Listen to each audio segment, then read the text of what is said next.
Okay, good morning, everybody. Good morning. All right, so we have Cotton Mather, the great Puritan priest, Puritan pastor this morning.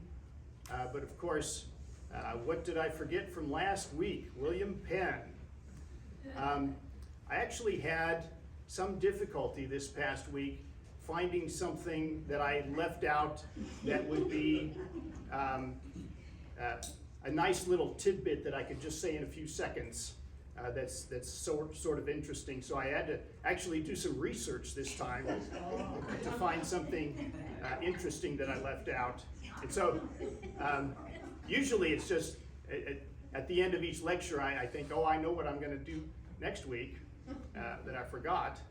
This time took a little effort. So what I found, I was reading a letter by William Penn. He was in America and he wrote describing America, the flora, the fauna, the people, the Native Americans, and describing them for this friend he was writing to.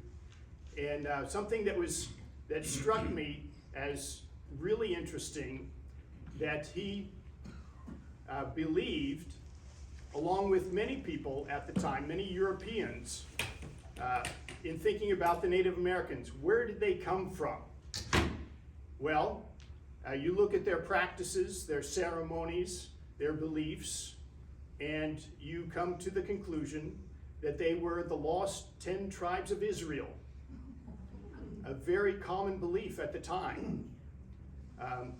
So he described some of their ceremonies, how they divided up into groups of 12, that they had a tabernacle that resembled ancient Israel's tabernacle, and came to the conclusion that yes, what people say about the Native Americans must be true, that they are the lost 10 tribes of Israel.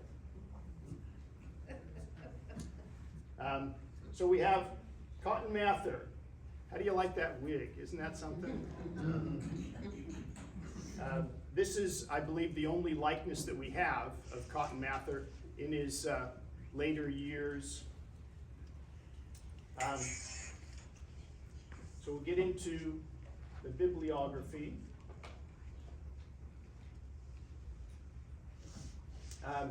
This first one, I enjoyed this one as a short and sweet biography of Cotton Mather. Very nicely done. Cotton Mather is the type of person that if you wanted to, you could make him out to be a great villain or a great hero, and a lot of things in between. This particular biography is one that paints him kind of the bright side of Cotton Mather, the positive things about him. I'm sure this was written, I believe the publisher is a Christian publisher, so this biography is meant to be something that tries to be even-handed in some ways, but all in all, Cotton Mather comes out looking pretty good. And I'm okay with that because there's a lot of good in him, or there was a lot of good in him. The next one, Barrett Wendell, Cotton Mather, Puritan priest. This first came out in 1891. The one that I have, of course, is much later. This is a very nicely done one. I enjoyed it because he spends a lot of his time quoting both Cotton Mather and others throughout the book. So it's like he's giving a commentary on current or sources from the time. So it gives you a good picture of what Cotton Mather was writing and what other people were writing at the time. This next one, Kenneth Silverman, The Life and Times of Cotton Mather, won the Pulitzer Prize for biography. Well deserving also. Not a quick read, 479 pages, but this would be the definitive work on Cotton Mather, to my knowledge. Came out in 1985. This gets into a lot of his personal life, which is something that we can do because of his diaries that he left, extensive diaries, along with many other writings that he got very personal with himself. Cotton Mather was a prodigious writer, astonishing the amount that he wrote in his lifetime, considering his other responsibilities. This one, his most famous work, Magnalia Christi Americana, the Great Works of Christ in America. 2 volumes, over 600 pages each. It's not, it's supposed to be a history, which it is, but it's really a collection of writings. It's not just the history of what's happened in the United States. It's many different individual biographies of prominent characters, commentating on the various wars that have happened between the Native Americans and the English, dealings with the French, dealings with the Spanish. Sometimes it's a collection of letters that have been written. But it's not a very systematic, organized work. But it is something that's very valuable to the historian because he uses sources that have since been lost. So it's a very valuable source. It's not something that you would take up for summer reading because it's mostly fairly dull and pedantic. He's not an exciting writer, but historians value this tremendously. The next one, Cotton Mather, Wonders of the Invisible World. It's basically Cotton Mather writing about witchcraft, which he is unfortunately most famous for. As far as the popular culture goes, the guy who is obsessed with witches and demons, which sometimes he was, but we'll get into that in a little bit. And then there's the diary. I have 1 volume of his diary. Does not make for fun reading. He spends a lot of time in his diary thinking of ways of glorifying God, which is nice enough. He also spends an awful lot of time bemoaning his sins. And it is tiresome to read this. I'm laying myself in the dust. And he literally does. He lays face down on the floor, crying out to God, begging for forgiveness, time and time again. A lot of his bemoaning and wailing is about his laziness. He doesn't work for God as he should. And so he calls for a vigil. You think the guy would never sleep. He had so many vigils all night. And he'd call for a fast. And again, you'd think the guy never ate. He fasted so much. Well, for this, thankfully, scholars will tally up the number of fasts that he would do, and it comes out, fairly reasonable. It's not like he never ate because he was fasting all the time. But if you averaged it out, he would probably have a fast maybe once a week. He would go and have a secret fast. He doesn't tell anybody because you're not supposed to. But he would have his own personal fast, bewailing his sins at about once a week.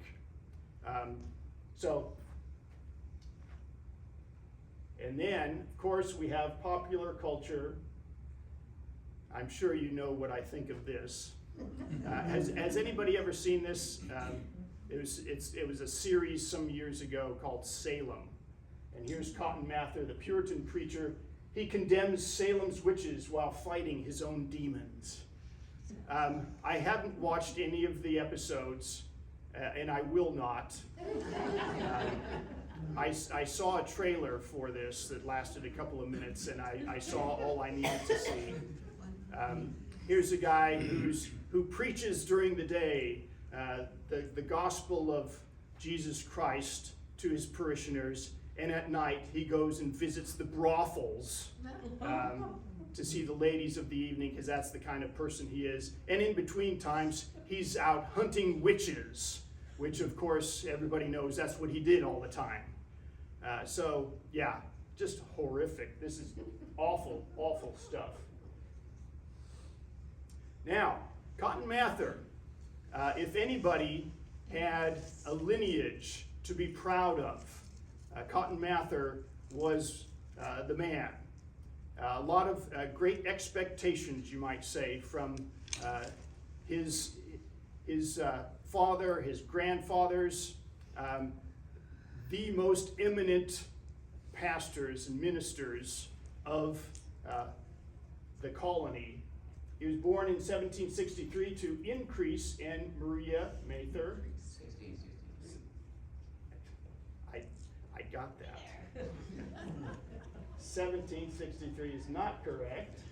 Let me get this right.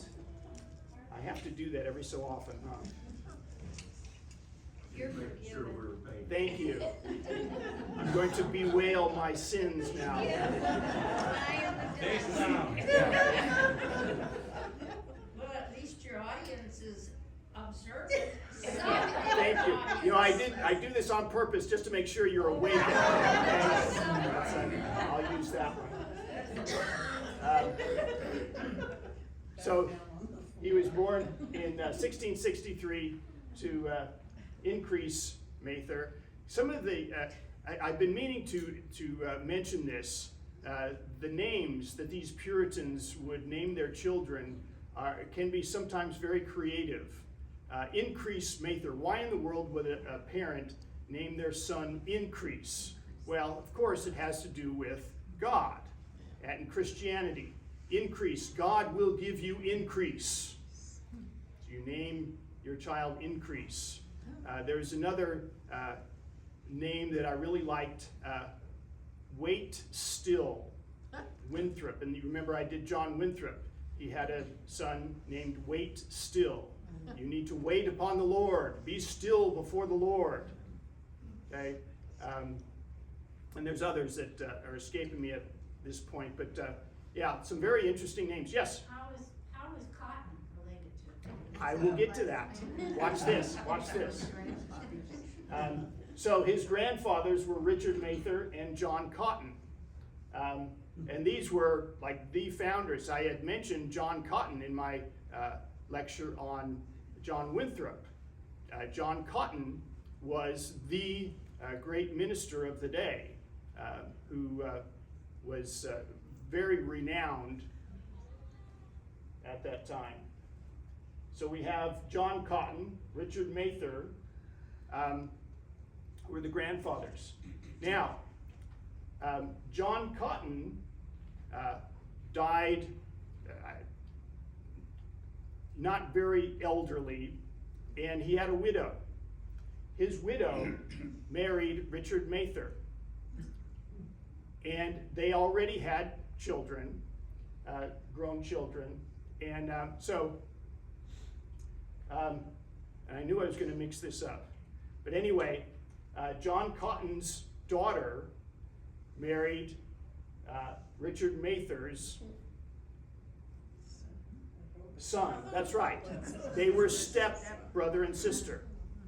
So Increase Mather married his sister, his stepsister, and they had Cotton Mather. Mather. So, yeah, interesting.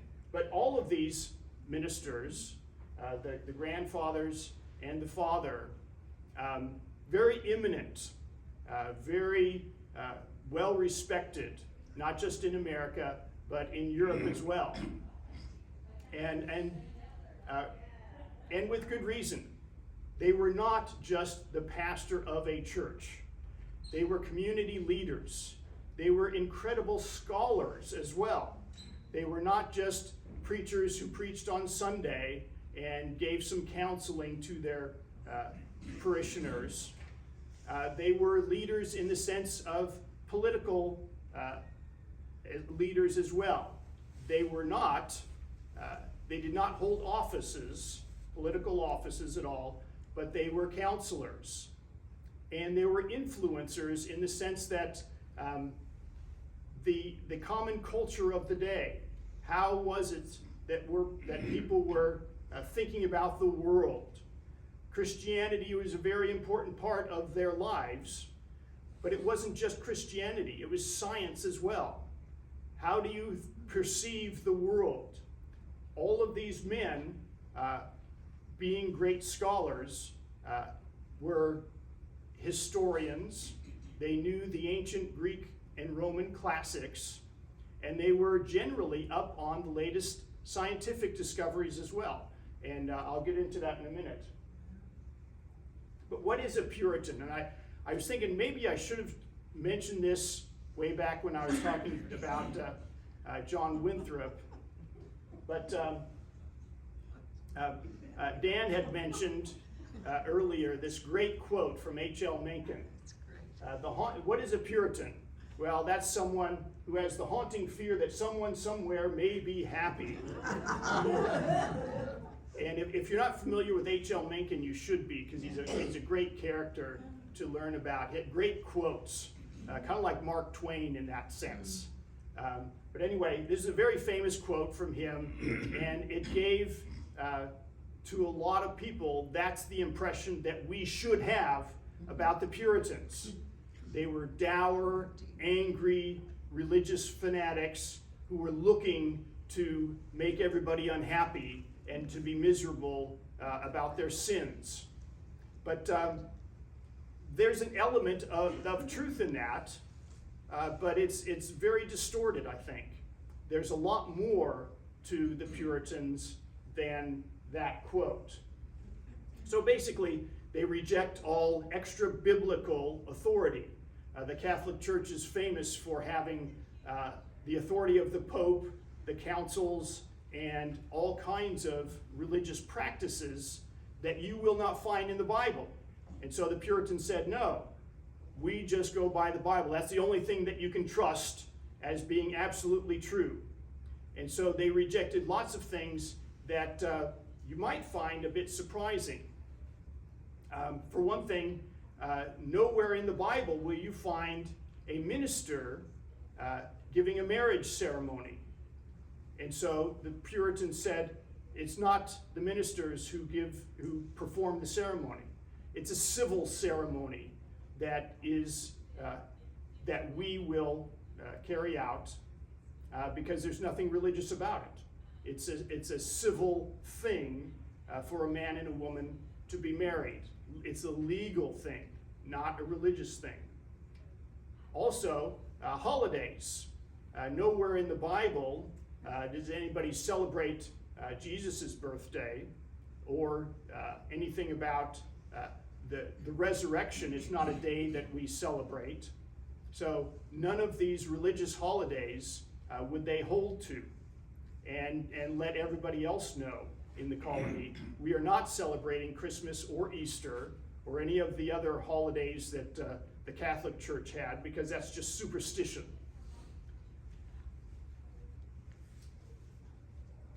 So anyway, getting back to Cotton Mather, his early years, Increase Mather, his father, was a very imposing, domineering, colossal sort of figure in Massachusetts. He was seen as kind of the H.L. Mencken character, in that he was not a very cheerful person, but he was a very influential person, the type of person who would come into a room and a hushed silence would take over. You revered him, but usually from a distance. He would look at you and you would think, boy, I hope I'm not thinking anything sinful right now. Because he was godlike in that sense that people, you wouldn't have him as a close friend, but you would revere him as a great man.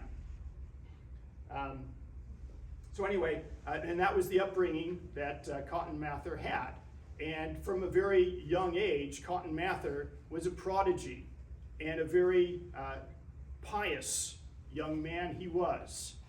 He was often picked on by the neighborhood kids because he would scold them for their sinfulness.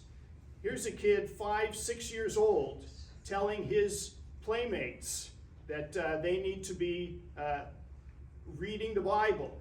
They need to be not saying bad words. They need to be keeping the Sabbath holy. And they would beat him up for it. He was not a popular kid. But he was very intelligent, very energetic, and he loved to read, and he loved to write from a very young age. He also had a stutter that was something that bothered him tremendously because he wanted to tell people about his Christian experiences, and yet he came off looking fairly silly because he couldn't speak well, something that bothered him throughout his youth. But as I said, he got a great education because his father was very educated. At the age of 11, and I looked this up, he still holds the record, the youngest person ever to go to Harvard.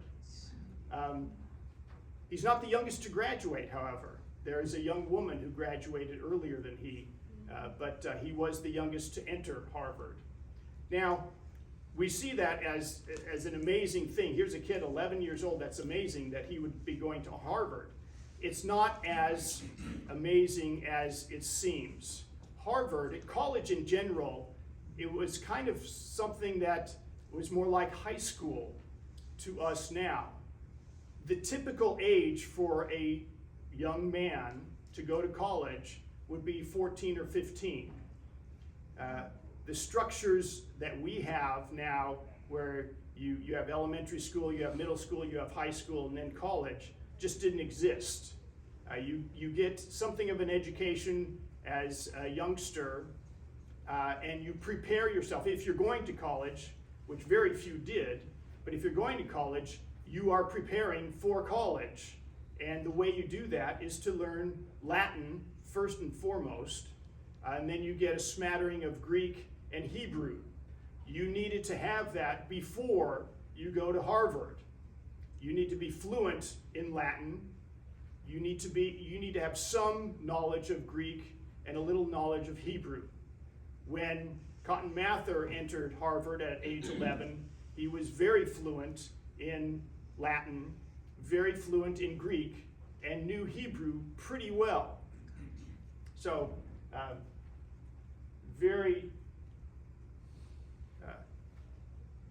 great mind he had. Harvard, back in those days, was still a fledgling college. They wanted to make it a university, but it was actually illegal at the time. They didn't have a charter for it. And there weren't a lot of people attending Harvard anyway. And they didn't have any professors. They had 3 tutors. They had a college president. They had a mission to teach the Native Americans, which they did not do well because very few Native Americans ever attended. When Cotton Mather was there was one Native American, and he left after a short period of time. Harvard shut down after Cotton Mather's first year because of administrative difficulties and King Philip's War. The administrative difficulties came with the president that nobody liked. Nobody thought he was capable, and the students despised him and undermined him at every opportunity. So there's Harvard University in the early days. I always heard they were primarily seminaries also. Right. There's a strong emphasis. Yeah. It was not entirely, but primarily, yes, a training ground for ministers. Not long after this, Yale started because Harvard was becoming too worldly and influenced by the Anglican Church. So was their mission to have Native Americans because they wanted to Sure. convert them to Christians? See, the big problem with the Native Americans, from their viewpoint, was their culture. We need to make them into good Englishmen.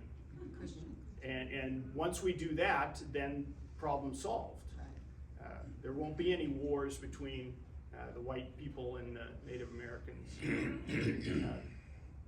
And one of the things that the Puritans often talked about as their goal in settling in America was to Christianize the Indians. Unfortunately, they were not very good at it, and they really didn't try as hard as they said they would. So, didn't work out well. So, a good education. You will know Latin, Greek, Hebrew. You'll know the Bible in each of those languages. You will know all of the Greek and Roman classics. A great emphasis. Logic was a huge subject for colleges in general. You need to know how to think clearly and logically. And that's a great, the roots of Western civilization, as opposed to many other civilizations in the world. This is the key. A great emphasis on logic. Even back in the superstitious days of the medieval world, logic was something that was sought after, and that's from the Greeks and Romans. Socrates, of course, being the founder, the Socratic method of argument was all logic. So they would know Socrates. They would learn oratory skills from Cato. Another thing that was very much emphasized in the education of the day, you must stand in front of people and be able to argue logically your point of view, which of course was very difficult for Cotton Mather because he stuttered and he worked at it for years. But of course they know Homer, Plato, Aristotle, Virgil, all of the great Greeks and Romans. And as I said, he had a difficult time because it wasn't just the debates, it was reciting languages and the oral exams. At one point, Cotton Mather is writing to his father. His father is in Boston, he's in Cambridge, and he writes to his father and says, "Please take me out of here. I don't have any friends, and they pick on me, they bully me."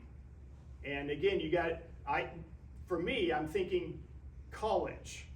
That's someone who's around 20.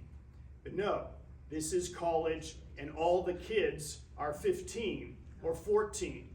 So yes, they pick on guys like Cotton Mather, who's comes across sometimes as holier than thou, and always advising them to live more piously and to observe the Sabbath, to read the Bible, and on and on. So yeah, he could be tiresome, and they would pick on him, and they would beat him up. And so he writes to his father, "Please take me out of here." And at one point his father did. He came back later, however, and finished his education. Finally did start making friends and worked on his stutter.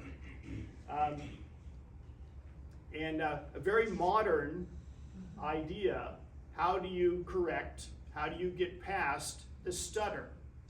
Well, how many of you have ever seen that movie, The King's Speech? Great movie. And how was he taught to overcome his stutter? You think of rhythm, you think of rhyme, you think of singing your words. And that helped him.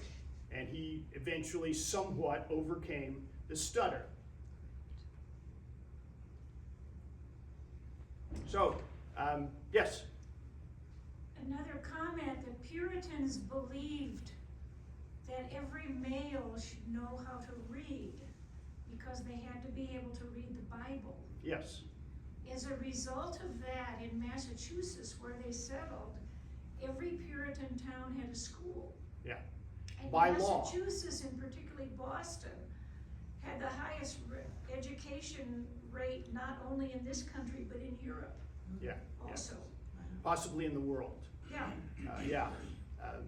It was very important for parents to teach their children to read, and by law, one of the early laws of Massachusetts was that each town, once it acquired enough, a high enough population, you were to have a school, a free school for all of the young men to attend to learn how to read.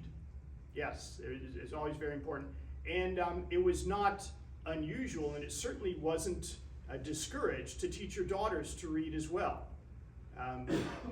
But not that they were going to school, but they would be taught in the home to read the Bible. So, what is Cotton Mather going to do as a career? Well, you think it was only natural that he would become a minister, like a foregone conclusion, but it was not. He was very upset that he could not speak in public very well, and so he thought of other possible careers, and medicine was something that really appealed to him. Having a great scientific mind, he loved learning about the latest discoveries of science in medicine. He loved the natural world. He loved learning about astronomy. He loved learning about lots of different scientific type things in the world around him. And he would read the latest from Europe. The science of astronomy in particular was something that a lot of new things were coming out. So anyway, he also loved history, and he considered himself, maybe I could be a great scholar of history, and that was another possibility. He kept all of those interests and excelled at all of them, and was probably the greatest expert on just about everything, including he became a pastor as well. And there's actually a book that came out. I don't have it, but I've seen it mentioned that talks about Cotton Mather as the first significant figure in medicine in the colonies. So he managed to get past his stutter. He learned to speak well in front of people and started preaching about at the age of 16. He could talk in front of people and give sermons. He started filling in for his father at the age of 18. And at the age of 20, he was preaching regularly. And he was very popular. He started getting offers from several towns around Massachusetts. They wanted him. He had the talents of his father, but he was also much more likable than his father. He was not so scary. He was more personable. He enjoyed people, and people liked him. They liked him as someone who's very pious, very authoritative, but approachable, unlike his father. So anyway, and his father did not want him to join his church and become the associate pastor. He thought Cotton Mather should have his own church somewhere else. But the congregation, in a sense, overruled him. They really wanted Cotton Mather there. One of the reasons also is that having a good pastor, obtaining a good pastor, was a very difficult thing. There weren't a lot of very qualified men, especially of the caliber of Cotton Mather. Cotton Mather agonized over this when he received offers from these other churches. He thought himself above that, which was pride, of course, that he must bewail before God. He did not want to go to some podunk town out in the boonies and be a pastor who's basically starving from day to day because they do not pay well, even in the big cities. Out in the country where there's a population of a few hundred people and you are the pastor of that town, you are going to be very poor. And that is not something Cotton Mather would have stood for.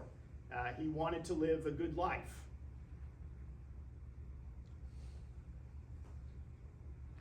So, the Old North Church. When I saw that he was preaching at the Old North Church, I thought, wow, that's great. What is the Old North Church famous for? Paul Revere's Rye. Well, this is a different Old North Church. It's not the same. So anyway, he became the pastor, the associate pastor with his father of the Old North Church. And of course, a young man now needs to find himself a good helpmeet, as the Bible says, and raise his family. He was a very eligible bachelor, young man, up and coming, very well respected throughout the colony, and lots of families, fathers and mothers, looked to Cotton Mather as a choice bachelor for their daughters. He had a lot of offers coming in, and he decided on Abigail Phillips. Came from a very good family, and married her 1686. He was 23, she was 15. Unusual for Puritans, at least what I had said earlier about Puritans having a civil ceremony for marriage, that had changed over time. When John Winthrop came over and the first generation of Puritans, they thought ceremonies of almost any sort were kind of a superstitious legacy of the Catholic Church. So when people get married, you go before the magistrate, you say a few vows, and you're done. Nothing to celebrate here, it's just a civil ceremony. By this time, it was becoming something of something to celebrate. And yes, a minister can do the marriage ceremony. So there was a great celebration at her father's house. Cotton Mather, very conscientious. He did not fall down on his face and bemoan his sins for nothing. He was constantly spurring himself to good deeds to help his flock. He had 1,500 people to preach to on Sunday, and he loved it. He loved his congregation. In addition to all of his studies, hours and hours of work at his desk, at his home, reading, writing, he would also go out almost every day and visit people. And he was the type of guy, he loved young children, and he carried trinkets with him, little toys and things to make the kids happy. And he would talk with them as he saw them. And of course, everything he did, every word he spoke, just about, was to the glory of God. And so he always encouraged young children to do good for their parents, respect their siblings, respect your parents, make sure that you worship God in everything that you do, and then here's a little trinket for you, here's a little toy, and make the kids happy. And they loved him. he would stop seeing a workman, say outside, building a house, improving the roads. He would stop and talk with them, and he would sing. He loved music. He was very talented in that area as well. And he would sing with them. He would pray with them, and just enjoy the day with whoever he happened to pass by. He started several home groups, Bible studies in the house, and he was probably dozens of different groups that he would initiate, but have the lay people organize and keep going on their own. He believed very strongly that the lay people, there'd be lay ministers who would start groups in their homes and gather people together for prayer and study, and that kept the church strong. And he even organized youth groups. This was a novelty, something that Increase Mather never would have even considered, wouldn't have thought of. But Cotton Mather loved the youth, and he started organizing youth groups to get together, to do good deeds, to pray, to encourage one another.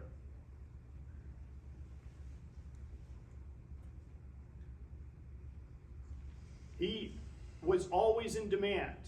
Everybody, I'm not going to say everybody loved him, because that certainly is not true. There's plenty of people who disliked him intently because of his holier than thou, sometimes, attitude that they perceived. But in his church, he was very popular, and throughout the colony, the churches were always asking him to come and visit and preach a sermon in their little church, which he did on occasion. He was always counseling with the elected representatives, giving them advice, for which they were very grateful. They loved hearing from him because he usually gave very wise counsel. He would be the one that most people would pick to give a funeral oration. My uncle died, my young child died, and I really want Cotton Mather at the funeral to give his sermon, his take on this. Condemned prisoners. You get 2 last requests. You're going to be hung tomorrow. You have 2 last requests.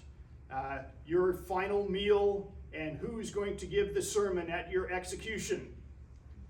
Cotton Mather was chosen more than anyone else. The murderer who wants to hear from the greatest preacher of the day, you choose Cotton Mather. And he would. He gave many sermons at the executions of murderers and whatnot. I read one of them last night just to get a feel for it. And it begins in a very pedantic sort of way, talking about murder as a biblical thing, that yes, this is what we execute people for. It's in the Bible, and talks about other cases of murder, and then probably halfway through, he starts talking about how you can repent of your sins. You can yet enter the kingdom of heaven. You will be on the doorsteps of heaven, standing before God in just a few moments. You need to prepare yourself. You're on the edge of eternity. This should impress upon your mind like nothing else. And it did very often. The person to be executed, and people in the crowds, everyone would be in tears seeing this young man about to be hung.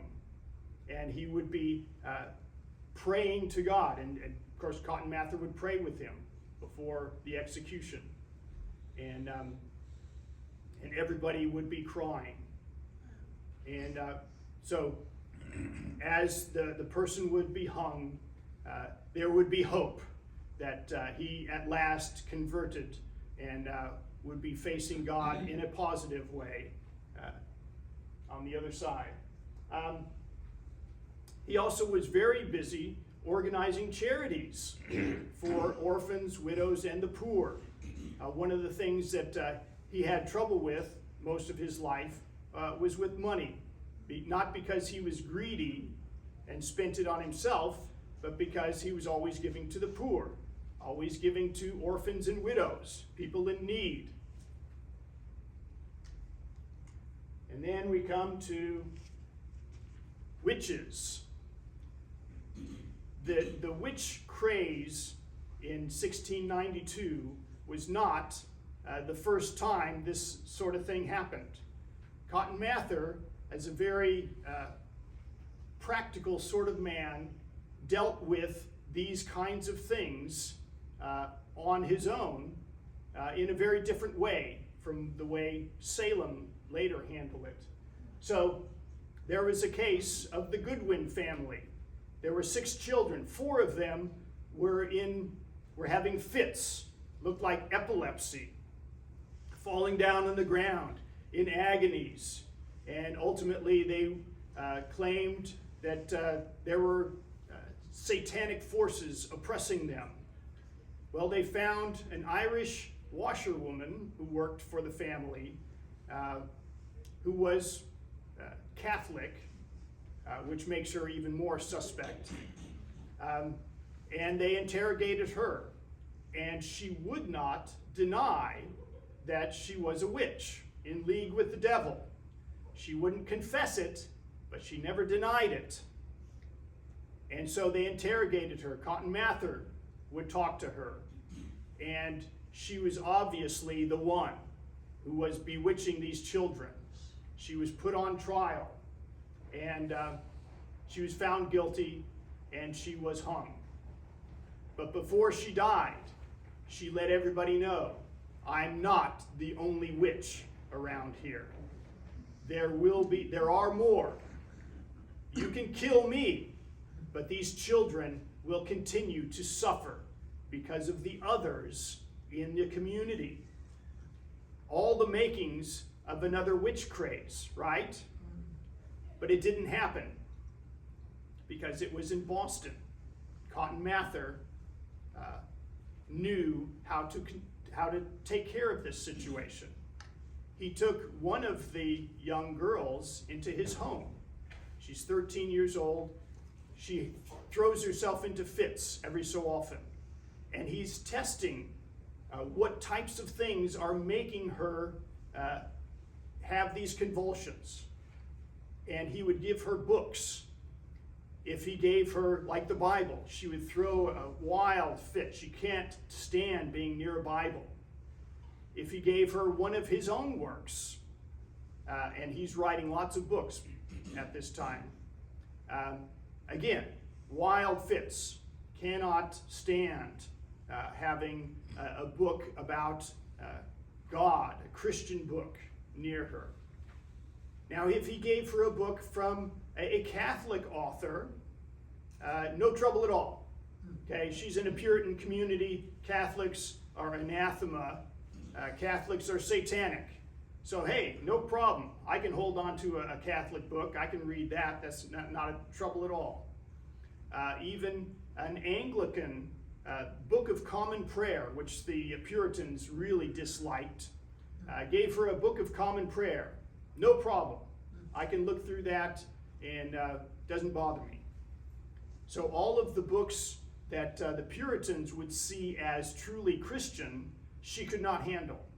All of the books that were not, in the Puritan mind, really Christian, she could handle just fine. So anyway, this went on for several weeks. She stayed with them. And Cotton Mather, as a very practical man, thought, look, this is the way you deal with this type of thing.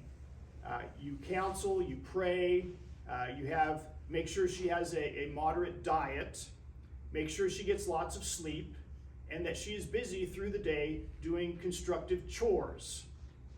And that is how you cure this sort of demon possession. And it worked. After several weeks, she was cured of whatever ailed her, and she could go back to her family. And so, in writing this, he encouraged everybody. This is the type of thing that is needed when you have a demon possession or bewitched by witches.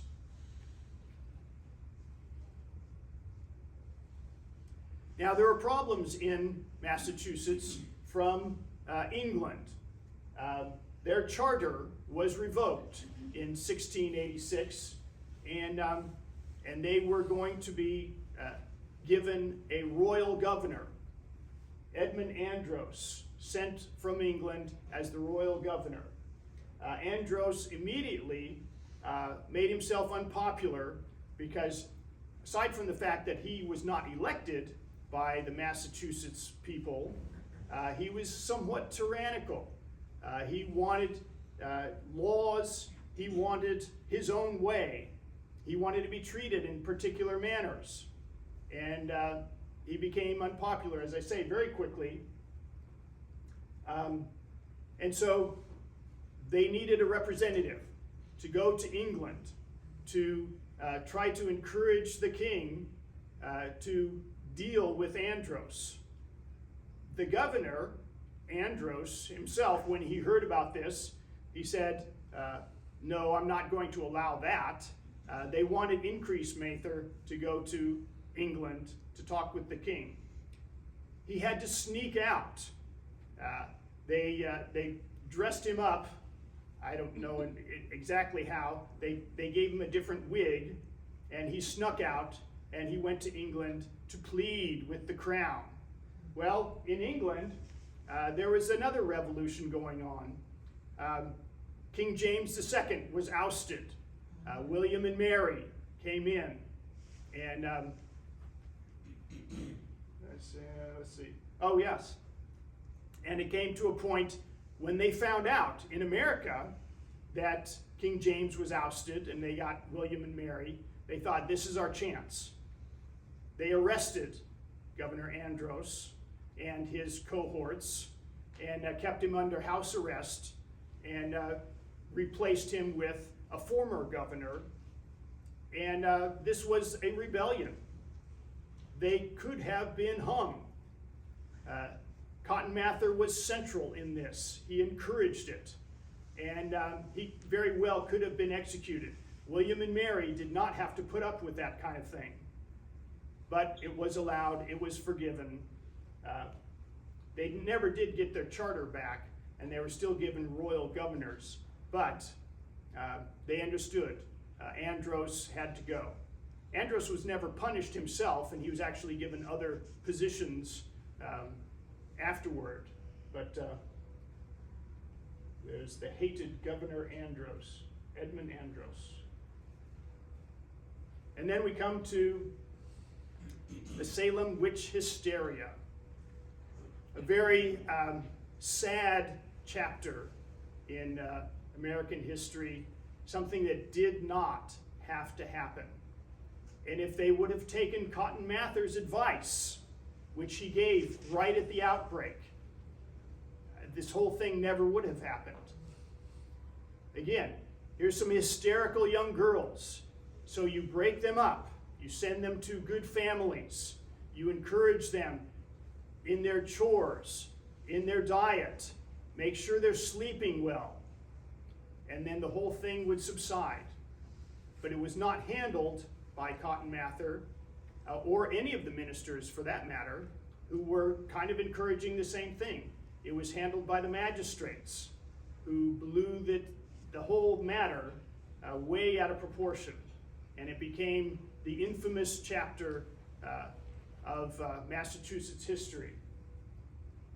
On the downside for Cotton Mather, once it did start going, once people were being executed for the crime of witchcraft, Cotton Mather did not discourage that. He believed that they were guilty, and he would show up. He was never in the trials themselves. He did not go to them. He lived in Boston. They were in Salem.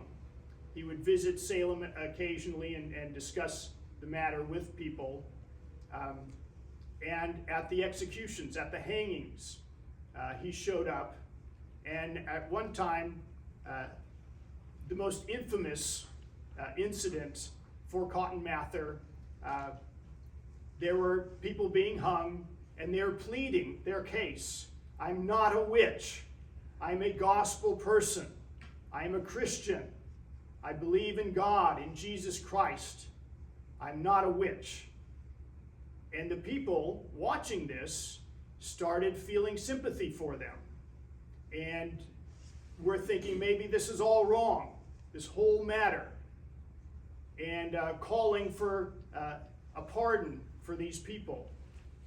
Cotton Mather came up and said, no, these are condemned witches. They need to die. We need to rid ourselves of this satanic influence in our society. And the hangings went on because of his encouragement. Yes? Why did he change his mind? I'm not sure he changed his mind so much. He was from a distance, so he was not involved intimately with the circumstances. And so he was also a man who was loyal to the governing body. This was being run as a civil affair. It was not the church persecuting these people and prosecuting these cases. And so from a distance, when he heard that the evidence against them, that the judges, all of whom he was on good terms with, he was friends with all of these judges. And when they found that these cases to go forward and to find these people guilty, he supported them out of loyalty, if nothing else. And so, yeah, a very sad chapter. By the end of the summer into fall of 1692, more and more people were becoming suspicious that this was just way overblown. So after more than 150 arrests, imprisonments, and 20 people executed, finally the bubble burst. People started realizing this has gotten way out of hand. But Mather, always loyal to the magistrates, tried to support them. In his writings, he would always encourage moderation, always encourage that the accused give their side of the story. But ultimately, when they were found guilty, he supported them. He supported the magistrates. And so that was kind of a black eye on his reputation ever since. A lot of people, a number of people turned against Cotton Mather for that. How many of you have ever seen the movie The Crucible? A wonderful movie in a lot of ways. Very well made. The acting, directing, all of that, cinematography is a great movie. It is not historically accurate, as you know. I'll always tell you, there's almost no movies that are. But if you watch that movie, The Crucible, and watch the courtroom scenes of the girls in hysterics as they're pointing to the accused, and they throw themselves in fits. I thought that was well done. I mean, I don't know how it exactly happened in real life, but that looks like that could have been what happened. In the descriptions that are given of these poor girls throwing fits in court and screaming out in terror, falling on the floor, they were very convincing. And so I like that movie for that reason. There's a lot of other things about the movie that just, just did not happen. But it was a very well-made movie. Yes? Were the witches always women? No, there were a number of men who were accused and hung as well. In The Crucible, it centers on John Proctor and his servant girl Abigail, who accused him because it went back to she fell in love with him and wanted to marry him, and he was already married and all that. So there's the sexual thing involved in the movie and the play. Of course, it's an Arthur Miller play that it comes from. But so, yeah, there were a few men. One was a pastor, a well-respected pastor, retired, who was hung as well, which gave a lot of people pause. There are a number of productions of the Salem witch trial. I've seen like 3 or 4 of them. I don't like any of them. I really like The Crucible as a movie, and particular scenes are really well done, but it's not historically accurate.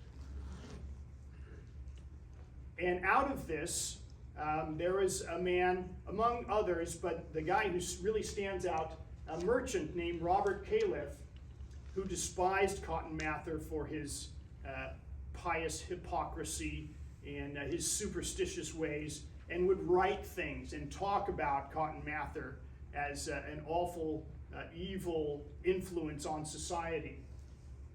His works were published in London, and what really hurt Mather more than anything was his descriptions of Cotton Mather advising and helping young girls and promoting it as something that Cotton did as a sexual thing, that he was wanting to have sexual relations with these young girls, and that's why he was helping them.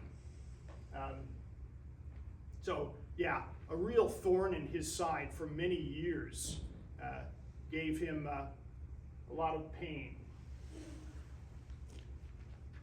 Cotton Mather and smallpox. Cotton Mather as a man of science. Smallpox epidemics. He kept tabs on how often smallpox came around, and he saw that there was a pattern. Every 12 years or so, from 1630, smallpox would come around and ravage the countryside. And he thought, this is a start. We're looking at how this happens. What does it mean? How to prevent it? And he would write, he was in correspondence with many people throughout the colonies and in Europe. And he was learning about smallpox. What do you do in your community with smallpox? Is there anything that's effective? And he found that there was. There was folk remedies that he heard about from Turkey, from China, and Africa. Inoculations. And he actually had a servant, Onesimus, who described inoculations that they did in Africa. You take someone who came down with smallpox, and you have the pus, the pustules all through the body, and you cut that open. And then you take a healthy person, and you make cuts on the arm, and you put the pus into that cut. Sounds like a terrible thing to do, like you're actually promoting the disease. But the person will contract something like smallpox, but it'll be a very mild form, and then they get over it, and then they will never have smallpox again. And he heard about that from his correspondence with people in Europe, and he heard about it from his servant, Onesimus, who was from Africa. And he thought, this is what we need to do. And so he promoted it. He became very popular and very unpopular because of that. He was threatened. Here's this quack, not even a doctor, and he's telling us to infect everybody with smallpox. What a ridiculous thing to do. That's dangerous. Kind of sounds like what we went through, huh? Not long ago. So much controversy. But he stuck with his guns, and he promoted inoculations. And very slowly it took hold, and more people started practicing it. It was something that was controversial for many, many years. A lot of people really saw it as a great danger to do. I mean, who would want to do that? Would you take your young child and go to someone who's thoroughly infected and have the pus from that person put into your child? What a crazy notion. But it caught hold. Cotton Mather was a man of science. He was not just a superstitious religious fanatic. He took the latest in science and he took it seriously. And on science, both Increase Mather and Cotton Mather followed the latest. As I said, they knew about Copernicus, they knew about Galileo and Newton. Newton was alive at this time and was publishing, and they would read the latest in scientific discoveries from him. He actually wrote a book on natural science in America, and it is now seen as the latest and most comprehensive book of its kind in America at the time. He had access to many different types of scientific instruments, telescopes, microscopes, thoroughly enjoyed looking at drops of water and seeing all the little creatures swimming around in it. Mather and his 3 wives. His first wife, he was very happy with her. She was a devoted Christian, and they lived happily together. 9 children. In 16 years, she passed away in complications from the last one, sadly. His next one, Elizabeth Hubbard, married in 1703. They had 6 children together. She died of measles along with a couple of her children in a measles epidemic. And by the way, the 9 children, by the time he married his second wife, there were only 4 left alive.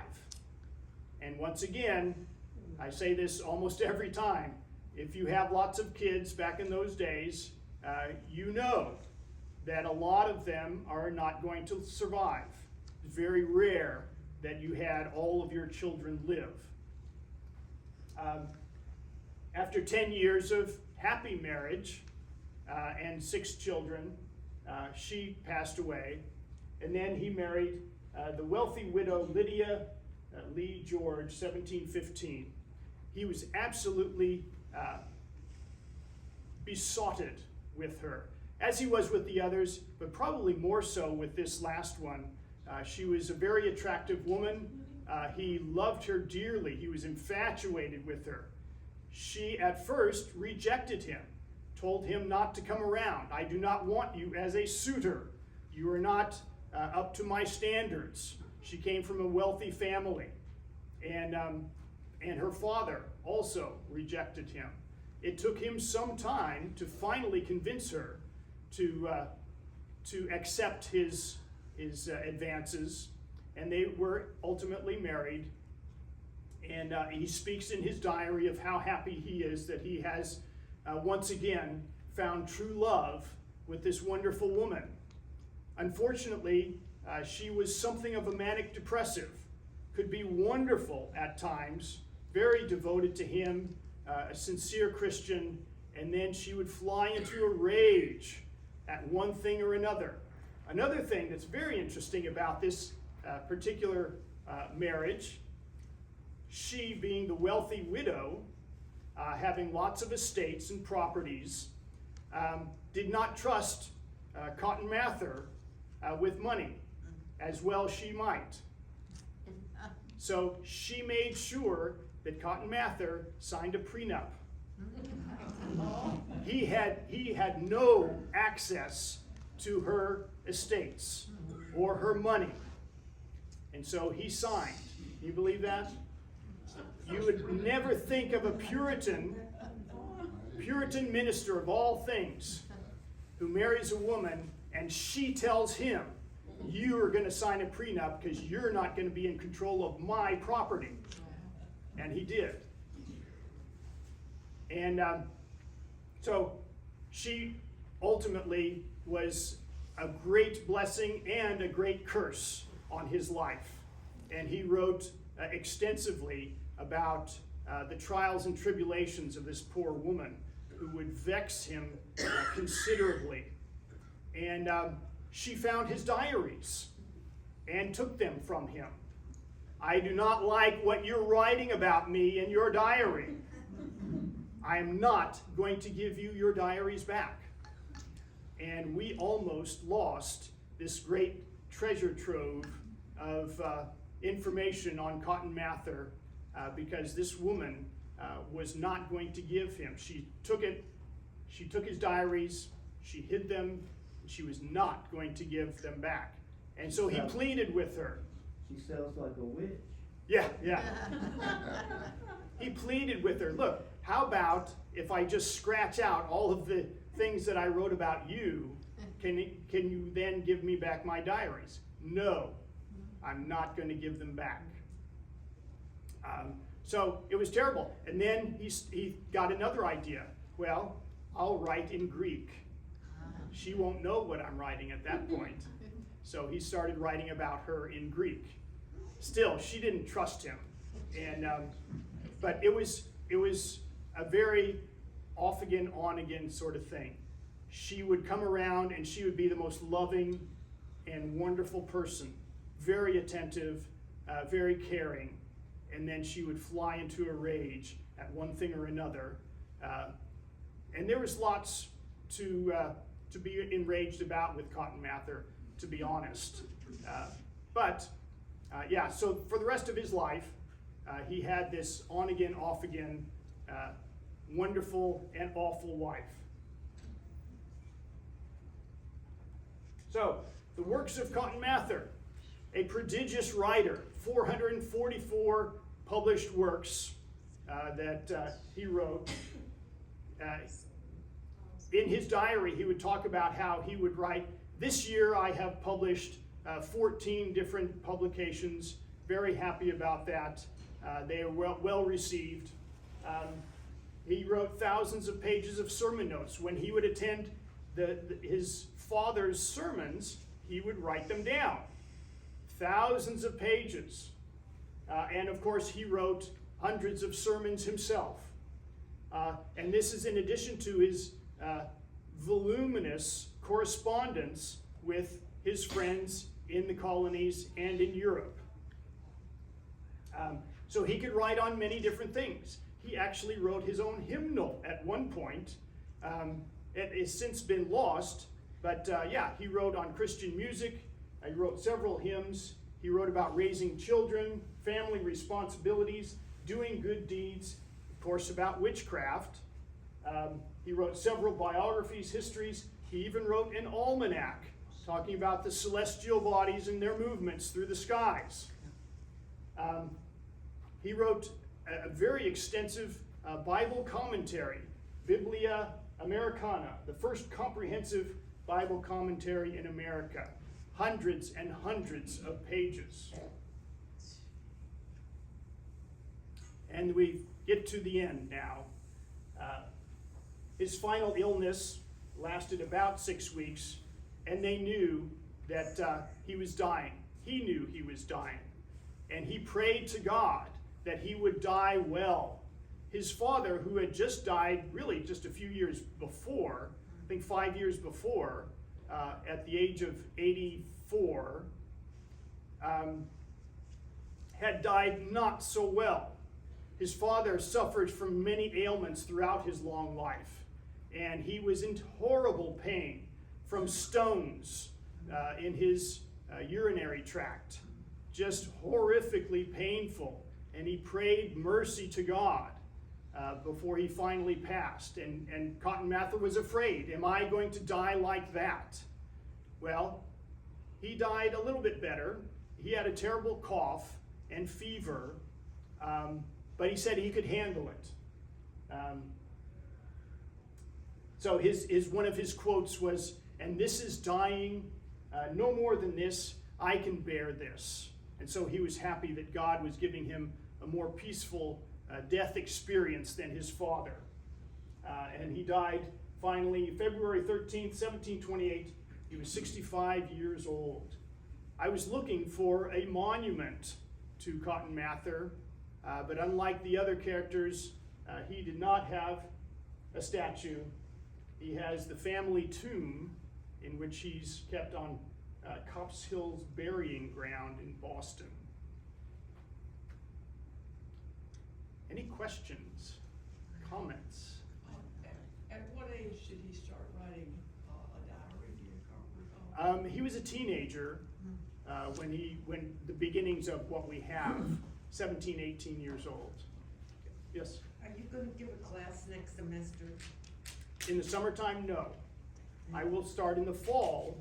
I'm planning right now on doing the presidents, going through all of the presidents. Yeah.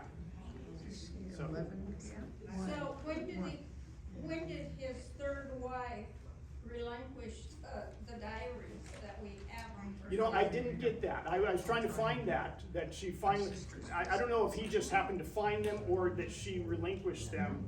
But yeah, I couldn't find that. I'm not sure how that happened. Did she die before? No, she actually was very attentive at his deathbed. And, but yeah, she died. She lived another 6-8 years. Yes? How do you get to your materials on YouTube? Holman's History. You go on YouTube and just type in Holman's History, and I have several lectures there. Anything else? All right. Next week, it's going to be a little bit different from what I said I would do. I was going to do John Woolman, but I decided to do Samuel Sewall instead, or I might do both of them in the lecture. Samuel Sewall was a judge on the Salem witch trial case, so I thought he might be more interesting. So I might do both of them, but so that's next week. Hey.